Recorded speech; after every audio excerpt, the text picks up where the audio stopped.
البدع والأهواء، أهل البدع العقائدية وأهل البدع السياسية. نقول بيننا وبينكم السلف، بيننا وبينكم الكتب، كان فيقول البدع بيننا وبينكم.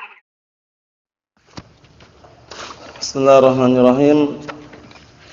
الحمد لله الذي أرسل رسوله بالهدى ودين الحق ليظهره على الدين كله وكفى بالله شهيدا. وأشهد أن لا إله إلا الله وحده لا شريك له إقرارا به وتوحيدا. وأشهد أن محمدا عبده ورسوله صلى الله عليه وعلى آله وسلم تسليما مزيدا لا نبي بعده. Ikhwani fi din, azani wazakumullah. Kita lanjutkan bacaan kita terhadap syarah al-wajibat al-mutahattimat. Sekarang kita masuki pembahasan yang baru, yaitu mengenai at-taghut. Perhatikan baik-baik. Mengenai at-taghut, yang mana kufur terhadap taghut, meninggalkan taghut, itu merupakan syarat daripada sempurnanya at-tauhid. Karena kalimat la ilaha illallah tidaklah sempurna manakala seseorang masih beriman terhadap taghut atau menyembah taghut atau beribadah kepada taghut. Yang mana taghut adalah sebagaimana yang diungkapkan oleh Imam Ibnul Qayyim Al-Jauziyah rahmatullahi alaih, yang dinukilkan oleh al-Imam Al-Mujaddid Asy-Syaikh Muhammad bin Abdul Wahhab An-Najdi rahmatullahi alaih, kullu ma tajawaza bihi al-'abdu haddahu min ma'budin aw matsmu'in aw muta'in. Segala sesuatu yang membuat seorang hamba melampaui batas, baik sesuatu yang diikuti atau yang ditaati atau yang disembah, itu adalah taghut. Adapun kalau sesuatu tersebut hidup, maka disyaratkan harus ridha. Kalau orangnya ridha, diikuti selain Allah Subhanahu wa taala, disembah selain Allah taala, kalau dia ridha, maka orang tersebut taghut. Naam. Kecuali kalau tidak ridha, seperti Nabi Isa alaihissalam, kata mereka yang mereka menyembah Nabi Isa alaihissalam, yang mereka mengagungkan Nabi Isa alaihissalam, nah, beliau alaihissalam enggak ridha dengan perbuatan mereka. Oleh karena itu bukan taghut. Syaratnya, nah, kalau yang disembah tadi itu, yang diikuti atau yang ditaati, itu syaratnya dia dikatakan taghut kalau ridha. Kalau ridha. Misalkan antum, ada orang mentaati antum dalam perkara maksiat, antum tetap ridha misalkan, itu dikhawatirkan nanti. Paham ya? Karena ridha dengan perbuatan yang dilakukan oleh orang tersebut. Naam, antum misalkan disembah sama orang, sudah sembah aja, aku enggak masalah. Sembah aja sudah. Dia ridha dengan perbuatan tersebut, maka dia taghut. Paham ya? Jadi taghut kalau diglobalkan maknanya lebih umum adalah kullu ma 'ubida min dunillahi 'azza wa jalla. Seluruh yang diibadahi selain Allah taala masuk dalam kategori taghut. Naam, Allah taala berfirman dalam Al-Qur'anul Karim, "Wa man yakfur bit-taghut wa yu'min billah faqad istamsaka bil 'urwatil wuthqa." Perhatikan baik-baik. Barang siapa yang kufur terhadap taghut dan berpegang teguh, atau barang siapa yang kufur dengan taghut dan beriman kepada Allah Subhanahu wa taala, sungguh dia telah berpegang teguh dengan tali Allah Subhanahu wa taala yang sangat kuat, yaitu la ilaha illallah. Jadi di situ kalau antum perhatikan baik-baik, wa may yakfur bit-taghut, ini adalah nafyu. Wa yu'min billah, isbat. Rukun la ilaha illallah. Rukun apa? La ilaha illallah. Karena la ilaha illallah memiliki dua rukun, an-nafyu wal isbat. Meniadakan dan menetapkan. Na'am barakallahu fikum. Meniadakan seluruh sembahan-sembahan selain Allah Subhanahu wa taala dan menetapkan bahwasanya peribadatan itu murni hanya untuk Allah Subhanahu wa taala. Perhatikan baik-baik. La ilaha illallah memiliki berapa rukun? Antum? Ada berapa rukun? Perhatikan baik-baik. Ada berapa rukun? Apa itu? An-nafyu wal isbat. Perhatikan baik-baik ya. An-nafyu wal isbat. Nah, dua rukun tersebut dihafal. Nah, syaratnya ada 8. Syaratnya ada 8, nanti akan kita lewati atau bahkan sudah pernah kita lewati. Nah, kita langsung saja melihat apa yang akan disampaikan oleh muallif rahmatullah alaih. Ingat baik-baik ya. Wa may yakfur bit-taghut an-nafyu wa yu'min billah al-isbat faqad istamsaka bil 'urwatil wuthqa. Sungguh dia telah berpegang teguh dengan apa? Tali Allah Subhanahu wa taala yang sangat kuat, yaitu la ilaha illallah. Naam. Karena la ilaha illallah tidaklah akan sempurna kecuali apa? Dengan an-nafyu wal isbat. Kecuali dengan dua rukun tadi itu. Nah, kalau cuma mengucapkan, banyak orang mengucapkan, tapi konsekuensinya dilaksanakan atau tidak? Karena di sana ada muqtadayat, perkara-perkara yang sudah menjadi konsekuensi ucapan la ilaha illallah. Di antaranya apa konsekuensinya? Yang paling besar an-nafyu wal isbat tadi itu. Meninggalkan seluruh peribadatan yang disembah selain Allah Subhanahu wa taala dan menetapkan peribadatan itu hanya murni untuk Allah Subhanahu wa taala. Paham insyaallah ya? Naam. Jadi jangan sampai lupa dua rukun la ilaha illallah, an-nafyu wal isbat. Naam. Ingat ya dua rukun tadi ya. Dua rukun la ilaha illallah apa tadi? An-nafyu wal isbat. An-nafyu peniadaan, isbat penetapan. Naam barakallahu fikum. Qala al-mu'allif asbahullah, perhatikan baik-baik yang punya kitabnya itu. Makna taghuti wa ru'usu anwa'ihi. Makna taghut dan pemimpin-pemimpin jenis taghut tersebut. Karena taghut itu macam-macam. Pemimpinnya adalah iblis laknatullah alaih. Pemimpin taghut apa? Iblis. Pemimpin taghut iblis laknatullah alaih. Tulis itu ya. Pemimpin taghut adalah iblis. Nah, barakallahu fikum. Kita lihat. Qala asy-syarih asbahullah, hadza syuru'un minal muallifi fi dzikri makna taghut. Ini adalah permulaan dari muallif rahmatullah alaih di dalam menyebutkan makna taghut wa dzikri ru'usi anwa'ihi dan menyebutkan tentang pemimpin-pemimpin jenis taghut tersebut. Wa taghutu, perhatikan baik-baik ya, lughatan taghut secara bahasa mustaqun minat tughyan, diambil dari kata tughyan, melampaui batas. Paham ya? Melampaui batas. Wa huwa mujawazatul hadd. Nah, ini makna tughyan adalah mujawazatul hadd, yaitu melampaui batasan.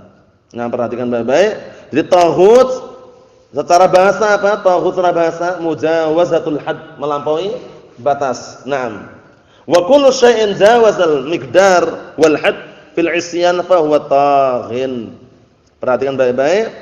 Maka segala sesuatu yang melampaui batasan atau kadar sesuatu di dalam melakukan maksiat maka dikatakan taghin. Nah, dikatakan orang tersebut adalah taghin.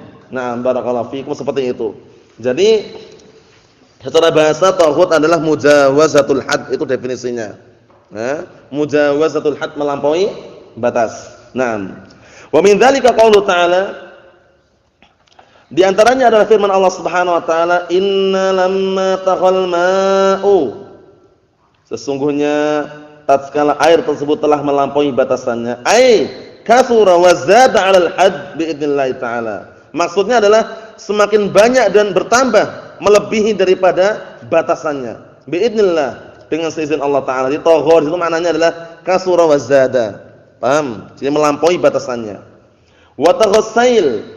Sail apa artinya sail itu? Banjir. Nah, banjir itu dikatakan tagha manakala apa? Irtafa'a hatta jawazal hadd, yaitu manakala meninggi hingga melampaui batasannya. Biasanya kalau di selokan-selokan itu kan ya ukurannya segitu, ternyata banjirnya itu sampai menaik, sampai melebihi selokan tersebut. Ini namanya apa? Namanya adalah barakallahu fikum tagha as-sail. Paham ya? Banjir itu melampaui batasannya. Irtafa'a hatta jawazal hadda fil kasrah. Meninggi hingga melampaui batasannya dari siapa? Banyaknya banjir atau air tersebut. Mafhum insyaallah ini ya? Na'am barakallahu fikum.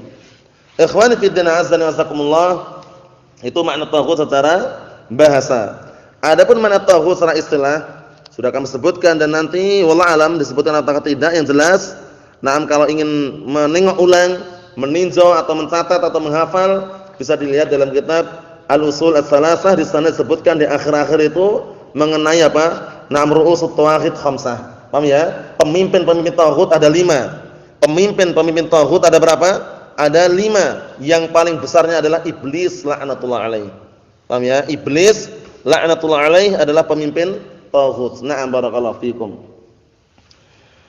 Kita lihat di sini, qala al-mu'allif asbahullah, i'lam rahimakallah, perhatikan baik-baik ini, ketahuilah semoga Allah Taala merahmatimu. Doa dengan rahmat tidak dikhususkan bagi orang-orang yang sudah meninggal. Paham ya? Bahkan orang yang masih hidup boleh kita mendoakan rahmat. Perhatikan baik-baik ini ya. Karena mendoakan rahmat itu bukan berarti orang sudah meninggal dulu baru kita doakan dengan rahmat, enggak. Bahkan masih hidup pun boleh. Paham ya? Ketika anda bersin bagaimana? Bersin kemudian alhamdulillah. Apa doa saudaranya? Yarhamukallah. Semoga Allah Taala merahmatimu. Hidup enggak orangnya? Hidup. Jadi jangan sampai salah paham. Jangan sampai salah paham, doa rahmat itu diperuntukkan hanya orang yang sudah meninggal, itu keliru. Orang yang masih hidup pun apa? Didoakan rahmat enggak masalah. Yarhamukallah. Ya, doanya gitu kan? Semoga Allah Taala merahmatimu. Ini i'lam rahimakallah. Nah, ketahuilah rahimakallah, semoga Allah Taala merahmatimu. Nah, inilah yang tepat ungkapannya. Jangan seperti orang-orang yang jauh dari ilmu. Orang meninggal dunia almarhum katanya. Almarhum fulan, almarhumah fulana, itu ungkapan yang keliru. Karena dalam lafaz almarhum dengan sighah isim maf'ul tersebut itu seakan-akan memastikan dia dirahmati. Almarhum apa sih artinya almarhum? Yang dirahmati. Tahu dari mana dirahmati? Kita hanya bisa berharap semoga dirahmati. Tapi kalau orang-orang sudah seperti itu, orang meninggal bunuh diri, almarhum fulan itu. Paham ya? Orang meninggal dalam keadaan mabuk-mabukan, almarhum fulan. Paham ya? Ini ungkapan yang keliru ya. Kenapa? Karena almarhum itu artinya yang dirahmati. Tahu dari mana dia kalau dirahmati? Kalau seandainya dia minal muslimin, kita katakan semoga Allah Taala merahmatinya. Rahimahullah, yarhamuhullah. Itu boleh. Rahimahullah. Oleh karena itu para ulama Ahlus Sunnah ketika menyebutkan nama-nama para ulama dan meninggal, mereka mengucapkan apa? Rahimahullah. Ya kan? Seperti itu. Qala al-mu'allif rahimahullah. Mereka yang sudah paham enggak ada. Qala na'am barakallahu fikum, qala asy-syekh al-marhum, enggak ada. Maksudnya ya? Jadi ungkapan-ungkapan sudah keliru diluruskan. Yang tepat bukan almarhum, bukan almarhumah, tapi rahimahullah kalau laki-laki, kalau perempuan rahimahullah. Paham? Nah, barakallahu fikum, karena almarhum, almarhumah itu ada unsur memastikan. Paham ya? Ada unsur jazm ini dijelaskan oleh Asy-Syaikh Abdul Aziz Ibn Abdullah Ibn Baz rahmatullahi alaih. Nah, ketika beliau ditanya, mana yang tepat? Apakah boleh seseorang mendoakan dengan almarhum? Nah, atau menyebutkan almarhum, kata beliau, rahimahullah. Nah, karena almarhum itu seakan-akan ada bentuk al-jazm, pemastian. Maksudnya pasti dia dirahmati. Padahal kita enggak bisa memastikan. Rahmat milik Allah Taala. Nah, barakallahu fikum, yang bisa kita lakukan adalah apa? Adalah mendoakan dengan rahmat tersebut. Kita lihat. Ilam rahimakallah, anna awwala ma faradallahu ala ibni Adam al-kufra bit-taghut wal iman billah. Ketahuilah semoga Allah telah merahmatimu bahwasannya yang pertama kali yang Allah Taala wajibkan terhadap Bani Adam adalah al-kufru bit-taghut. Al-kufru bit-taghut, yaitu kufur terhadap taghut wal imanu billah, dan beriman kepada Allah Subhanahu wa taala. Wad dalilu qaulu ta'ala, perhatikan baik-baik. Dalilnya adalah firman Allah Subhanahu wa taala, "Wa laqad ba'atsna fi kulli ummatin rasulan an i'budullaha wajtanibut taghut." Ini ayatnya dihafal ini ya. Sering muncul ayat ini. Ayat yang menunjukkan bahwasanya dakwahnya semua para nabi sama. Dakwahnya para rasul sama, yaitu menyeru kepada apa? At-tauhid. Wa laqad ba'atsna fi kulli ummatin rasulan an i'budullaha wajtanibut taghut. Artinya, sungguh kami telah mengutus pada setiap umat itu seorang rasul untuk menyerukan apa? An i'budullah. Beribadahlah kalian semuanya kepada Allah. Wajtanibut taghut, dan jauhilah apa? At-taghut. Ingat-ingat, at-taghut kullu ma tajawaza bihil 'abdu haddahu min ma'budin aw matbu'in aw muta'in wa huwa radin bidzalik. Itu makna taghut. Setiap atau segala sesuatu yang membuat seorang hamba melampaui batas, baik sesuatu yang disembah atau yang ditaati atau yang diikuti dalam keadaan dia ridha terhadap perbuatan tersebut. Paham maksudnya ya? Nam itu adalah taghut. Allahu musta'an. Kemudian makna yang umum apa sih taghut? Kullu ma 'ubida min dunillah. Seluruh yang diibadahi selain Allah Subhanahu wa ta'ala. Barakallahu fiikum. Seperti itu. Kita lihat berikutnya, perhatikan baik-baik.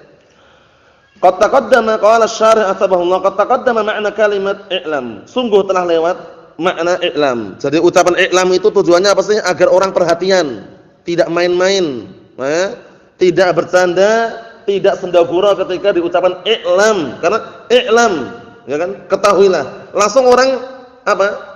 Perhatian penuh, ingin mendengar apa yang mau disampaikan. Kita lihat. Qad taqaddama makna kalimat i'lam wa annaha yu'ta biha 'inda dzikril umuri al-muhimmah. Ucapan i'lam ini didatangkan dengannya ketika ingin menyebutkan apa? Perkara-perkara yang penting. Coba Al-Imam Al-Mujaddid Syekh Muhammad bin Abdul Wahhab mengawali di dalam kitab Al-Usul Tsalatsah i'lam rahimakallah. Karena beliau ingin menyampaikan sesuatu yang penting. Ya kan? I'lam rahimakallah. Kemudian setelahnya lagi i'lam arsyadakallah. Karena ucapan i'lam itu adalah apa? Yu'ta biha 'inda dzikri nam al-umur al-muhimmah, didatangkan dengannya ketika ingin menyebutkan perkara-perkara yang penting. Paham maksudnya ya? Nam tujuannya agar orang perhatian penuh apa yang mau disampaikan. Nah, agar apa? Ada isti'dad, persiapan. Nam lima yulqa, apa yang akan disampaikan minal ulum berupa apa? Nah, barakallahu fikum ilmu-ilmu yang ada. Kita lihat. Nah, barakallahu fikum wa rahimakallah taala. Du'aun laka birrahmah. Ini doa untukmu dengan rahmat. Ai ghafara laka ma madha wa waffaqaka wa 'asamaka fima yastaqbilu. Artinya, semoga Allah Taala mengampunimu terhadap perkara yang telah lewat dan semoga Allah Taala memberikan taufik kepadamu dan menjaga dirimu daripada perkara-perkara yang akan datang. Maksudnya, dari dosa-dosa yang akan datang, perkara-perkara yang berbahaya, semoga Allah Taala menjagamu dan juga memberikan taufik kepadamu agar tidak terjatuh dalam perkara-perkara maksiat tersebut. Ikhwani fid din azza wa jazakumullah, jadi jangan sampai kita punya anggapan bahwasanya doa rahmat itu hanya untuk orang yang meninggal saja. Wa idza qurinatir rahmah bil maghfirah, perhatikan baik-baik. Yang punya kitabnya perhatikan baik-baik. Wa idza qurinatir rahmatu bil maghfirah, apabila lafaz rahmat itu digabung dengan maghfirah, ini sudah kita lewati tadi malam ya kaidahnya. Masalah rahmat dan maghfirah itu idza istama'a iftaraqa. Wa idza iftaraqa istama'a. Nah, kita lihat. Wa idza qurinatir rahmah bil maghfirah, apabila lafaz rahmat itu digabung dengan maghfirah, fal maghfirah lima madha wa rahmah su'alus salamati min dararid dzunub wa syarriha fil mustaqbal. Ini maknanya. Apabila rahmat digabung dengan maghfirah, nah barakallahu fikum, maka maghfirah itu maknanya apa sih? Ampunan untuk perkara yang sudah lewat. Semoga Allah Taala mengampuni dosa-dosamu yang telah lewat itu, paham ya? Nah, warahmah dan rahmah maksudnya apa? Su'alus salamah, permintaan untuk diselamatkan min dararidz dzunub, dari bahayanya apa? Dosa-dosa dan jeleknya dosa-dosa pada perkara yang akan datang. Paham ya? Jadi kalau digabung seperti itu, nah ar-rahmah dan maghfirah, nah barakallahu fikum, maknanya tadi itu. Maknanya rahmah memiliki makna sendiri, maghfirah memiliki apa? Makna sendiri. Tapi kalau dipisah bagaimana? Perhatikan baik-baik. Kalau dipisah bagaimana? Rahmat sendiri misalkan, maghfirah sendiri, berarti apa kemarin? Maghfirah itu ya rahmat, rahmat maghfirah. Paham belum? Itu kalau dipisahkan. Tapi kalau disebutkan dalam satu tempat, maka maknanya beda. Kalau maghfirah itu berarti ampunan untuk dosa yang telah lewat. Paham ya? Adapun rahmat maknanya adalah apa? Permintaan agar diselamatkan dosa-dosa yang akan datang. Paham maksudnya? Seperti itu. Paham belum? Akhusub. Paham belum? Seperti itu. Perhatikan baik-baik ya, karena kaidahnya sudah kita lewati mengenai iman dan Islam. Idza istama'a iftaraqa wa idza iftaraqa istama'a. Ikhwani fi din azza wa jazakumullah, wa hadha min husni inayati asy-syekh wa nus'ihi wa qasdihi al-khair lil muslimin. Masyaallah. Ini adalah bentuk bagusnya perhatiannya Syekh dan juga nasihatnya Syekh dan tujuan Syekh, barakallahu fikum, kebaikan terhadap kaum muslimin. Tujuannya apa? Agar mereka mendapatkan kebaikan. Kaum muslimin mendapatkan kebaikan dengan doa tadi itu. Fajazahullahu khairan wa ghafara lah. Maka semoga Allah Taala mengampuni beliau dan membalas beliau dengan kebaikan. Nah, maksudnya apa? Terkadang kita doakan hafizakumullah, barakallahu fikum, hafizakumullah wa ra'akum misalkan, seperti itu. Azzani azzakumullah, itu doa-doa yang bagus. Fungsinya tujuannya apa? Nah, tujuannya agar kita semuanya terselamatkan dan juga tujuannya semoga Allah taala benar-benar memuliakan kita. A'azzani wa azzakumullah. Semoga Allah taala memuliakan kita dan kalian semuanya. Karena doa itu ketika diucapkan, itu walaupun yang lainnya tidak mengucapkan tapi malaikat sudah mengatakan walaka bimislihi. Paham ya? Malaikat sudah mengatakan walaka bimislihi dan kamu mendapatkan yang semisalnya. Mendapatkan kan yang semisalnya. Nah, barakallahu fikum seperti itu. Jadi, kalau misalkan antum mendoakan kebaikan kepada saudara kita misalkan, ternyata malaikat juga mengatakan semoga kamu mendapatkan yang semisalnya. Apa maksudnya ya? Seperti itu. Na'am barakallahu fikum. Dulu pernah ada kisah kejadiannya. Na'am barakallahu fikum. Jadi seorang, perhatikan baik-baik, seorang suami istri, suaminya mendoakan saudaranya agar mendapatkan istri yang kedua. Paham ya? Akhirnya ketika dia mendoakan, istrinya ini mendengar. Akhirnya istrinya marah-marah. Kenapa kok kamu marah-marah? Karena kamu tadi mendoakan saudaramu agar mendapatkan istri yang kedua. Kenapa kok marah-marah? Karena khawatir nanti malaikat mengatakan kamu juga yang semisalnya. Paham belum maksudnya? Maksudnya ini, suami ini mendoakan, ya Allah semoga sahabatku mendapatkan istri yang kedua. Istrinya dengar ketika dia berdoa itu. Karena istrinya tahu kalau ada orang berdoa kebaikan, malaikat mengatakan semoga kamu juga mendapatkan yang semisalnya. Istrinya cemburu gitu, paham ya? Kalau seandainya suaminya dapat istri yang kedua juga. Nah, itu sekedar kisah. Nah, barakallahu fikum, yang jelas hafizakumullah bahwasanya doa itu selama doa kebaikan, nah barakallahu fikum insyaallah taala Allah Subhanahu wa taala pun akan mengabulkannya. Bahkan doa kejelekan manakala layak dan berhak untuk disampaikan kepada orang-orang yang berhak mendapatkannya, akan Allah taala kabulkan. Karena doa orang terdolimi apa? Dikabulkan. Wattaqi da'watal madlum fa innahu laisa bainaha wa bainallahi hijabun. Hati-hati kamu dengan doanya orang yang terdolimi. Doanya orang yang terdolimi. Karena tidak ada antara doa tersebut dengan Allah Ta'ala pemisah, enggak ada pemisahnya. Dikabulkan. Bayangkan. Nah, kisahnya siapa itu? Juraij dengan ibunya. Gara-gara Juraij dipanggil ibunya enggak mau jawab, ibunya mendoakan. Ya Allah, janganlah engkau matikan Juraij kecuali sudah difitnah dengan seorang wanita pezina. Nah, perhatian baik-baik ya. Dan benar dikabulkan walaupun Juraij tidak berzina tapi fitnahnya ada. Karena perempuan tersebut, nah barakallahu fikum, ketika ibunya memanggil, "Ya Juraij," Juraij malah salat terus. Nah, salatku atau ibuku? Salat lagi. "Ya Juraij," salatku atau ibuku? Dia salat lagi. "Ya Juraij," sampai akhirnya apa? Dia tetap mengedepankan salatnya padahal ibunya manggil, dan salatnya bukan salat wajib. Paham ya? Disebutkan para ulama, salatnya bukan salat wajib. Kalau seandainya salatnya salat wajib tentunya adalah udzur untuk enggak dibatalkan. Tapi kalau salat sunnah batalkan. Nah, barakallahu fikum, penuhi panggilan ibu tadi itu. Nah, akhirnya apa? Ibunya sempat marah, berdoa, mendoakan Juraij agar tidak diwafatkan kecuali apa? Dalam keadaan sudah barakallahu fikum terfitnah dengan seorang wanita pezina tadi. Datang wanita pezina, mengajak berzina Juraij. Juraij enggak mau. Nah, perhatian baik-baik ya, Juraij tidak mau. Akhirnya wanita pezina tadi itu, barakallahu fikum, keluar dari tempat ibadah Juraij. Berzina dengan apa? Pengembala kambing, ra'i. Nah, akhirnya wanita tadi hamil. Nah, masyarakat kampung tahu, wah ini dari mana ini? Kata wanita tadi, ini adalah anaknya Juraij katanya. Fitnah enggak? Fitnah. Sudah paling minim sudah dikabulkan doanya ibunya tadi itu. Nah, terfitnah walaupun Juraij enggak melakukannya. Tuduhan tapi kan sudah fitnah, terfitnah. Nah, barakallahu fikum, akhirnya setelah berlalu barakallahu fikum, mereka marah, dihancurkan tempat ibadah Juraij tadi. Paham ya? Dihancurkan tempat ibadah Juraij tersebut. Akhirnya ketika sudah melahirkan, dia masih mengatakan ini adalah anaknya Juraij. Juraij mengatakan, tunggu sebentar. Biarkan aku sholat 2 rakaat. Setelah itu Juraij melakukan sholat 2 rakaat.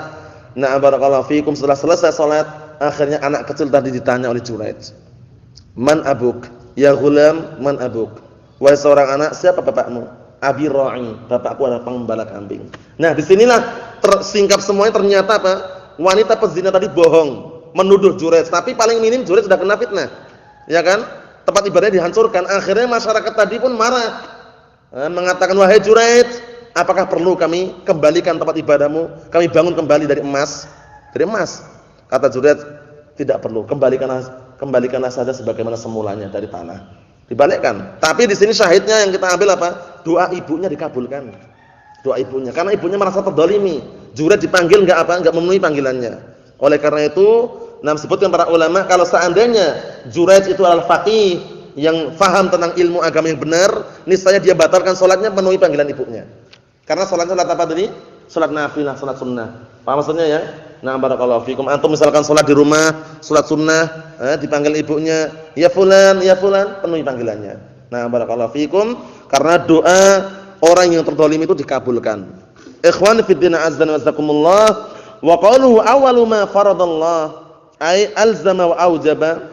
Dan ucapan beliau pertama kali yang Allah Taala wajibkan maksudnya adalah yang Allah Taala ilzamkan, yang Allah Taala wajibkan, farada maknanya aujaba, ala ibni Adam, yang diwajibkan terhadap anak keturunan Nabi Adam ay annas, karena manusia semua ini keturunan Nabi Adam alaihissalam. Wa Adam alaihissalam huwa abul bashar. Ingat-ingat gelarnya dihafal ya. Perhatikan baik-baik. Abul bashar itu siapa? Abul bashar bapaknya semua manusia. Nabi Adam alaihissalam, dihafal itu. Dihafal, tulis. Abdurrahman. Abul bashar, bapaknya semua manusia adalah Adam alaihissalam. Digelar dengan Abul bashar. Bapaknya semua manusia. Wa innama dzukira bani Adam wa innama barakallahu fikum dzakara bani Adam wa humul ins dunal jin, dan hanya saja di situ menyebutkan bani Adam padahal mereka adalah ins manusia bukan jin, karena jin bukan keturunan Nabi Adam. Jin bukan keturunan Nabi Adam alaihissalam. Wa in kanu dakhilina fi dzalik, walaupun mereka masuk dalam apa? Dalam pembebanan syariat. Cuman jin itu kan makhluk lain. Jin itu makhluk lain yang berada di alam apa? Jin. Jin di alam apa jin? Di alam apa? Di alam apa? Barzakh? Wah. Alam dunia. Ya benar alam dunia, tapi alam itu ada dua. Alam itu ada dua. Alam apa? Jin.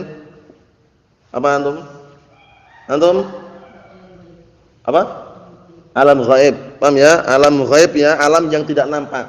Karena alam itu ada dua, alam yang maujud yang nampak dan alam yang ghaib yang tidak nampak. Kalau semuanya di dunia. Barakallahu fikum. Dalam artian apa? Dalam artian globalnya seperti itu. Disebutkan di sini, tapi mereka sama-sama jin dan manusia sama-sama terbebani apa? Syariat, sama-sama terbebani syariat. Perhatian baik-baik ya. Dalilnya adalah firman Allah Subhanahu wa taala, "Wa ma khalaqtul jinna wal insa illa liya'budun." Tidaklah aku ciptakan jin dan manusia melainkan agar mereka beribadah kepada aku. Ini berarti umum. Jin juga masuk di situ. Paham ya? Di dalam pembebanan syariat. Wa illa alamnya lain. Alamnya lain. Alam jin itu alam ghaib. Sedangkan manusia alam yang nampak, yang zahir. Paham maksudnya ya? Seperti itu. Kita lihat barakallahu fikum. Li syarafi bani Adam 'alal jin, karena mulianya bani Adam daripada jin. Kama qala ta'ala wa laqad karramna bani Adam, dan sungguh kami telah memberikan kemuliaan kepada bani Adam. Wa ghair dzalik minal ayat, dan selain itu daripada ayat-ayat yang ada. Wa dalilu 'ala dukhulil jin fi dzalik wa annahum dakhiluna tahta taklif. Perhatikan baik-baik. Dan dalil yang menunjukkan bahwasanya jin masuk dalam pembebanan syariat. Bahwasanya mereka masuk dalam barakallahu fikum di bawah taklif pembebanan syariat ini. Dalilnya mana? Qaulu ta'ala, perhatikan baik-baik ayat yang simpel mudah dihafal semuanya. Wa ma khalaqtul jinna wal insa illa liya'budun. Hafal belum antum? Apa?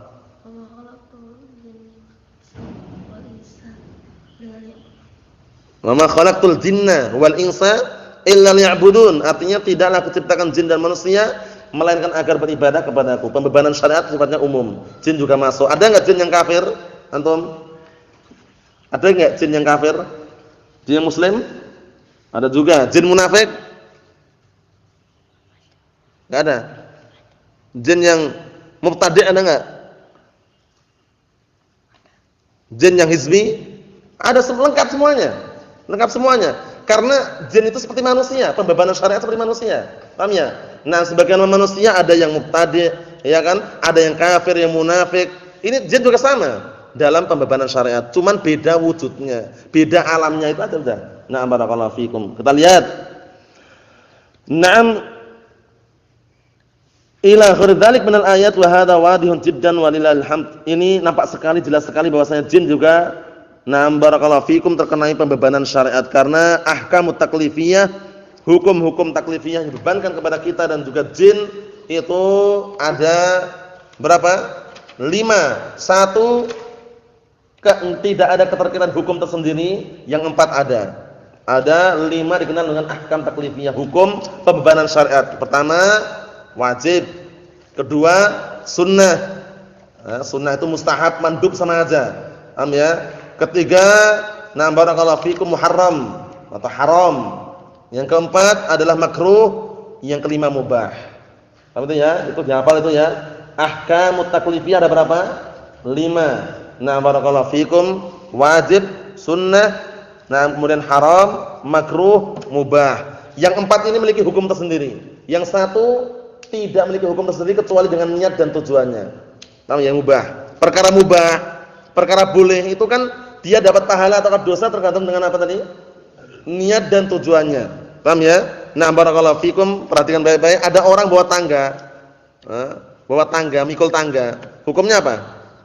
Haram enggak? Boleh kan? Boleh. Tapi nanti jadi haram kalau dia niatnya untuk mencuri misalkan. Tergantung niat dan tujuannya. Nah, orang pakai orang pergi ke masjid. Hukum asalnya kan dia tahu hukum secara zahir bagus. Ternyata dia pergi ke masjid mau nyuri sandal. Paham ya? Haram enggak dia perginya itu? Tergantung niat dan tujuannya tadi. Paham ya? Tapi kalau yang 4 tadi ada hukum sendiri. Wajib hukumnya apa? Wajib hukumnya ada hukum sendiri, sunnah ada hukum sendiri, kemudian haram ada hukum sendiri, makruh ada hukum sendiri. Kalau wajib, wajib tunaikan. Yang meninggalkan dengan sengaja berdosa, berhak mendapatkan apa? Dosa. Kalau sunnah, ahsannya, afdalnya dikerjakan walaupun meninggalkan tidak berdosa. Kalau haram, wajib ditinggalkan. Kalau dia melakukan, dia berhak mendapatkan apa? Dosa dan hukuman. Kalau makruh, afdalnya ditinggalkan walaupun ketika dia mengerjakan tidak berdosa. Kalau mubah tergantung niat dan tujuannya. Itu ringkasan seperti itu dibahas dalam kitab usul. Nasallahu alaihi wa afiyah fid dunya wal akhirah wa nasallahu an yuwaffiqana wa iyyakum lima yuhibbuhu wa yardah. Walhamdulillahirabbil alamin.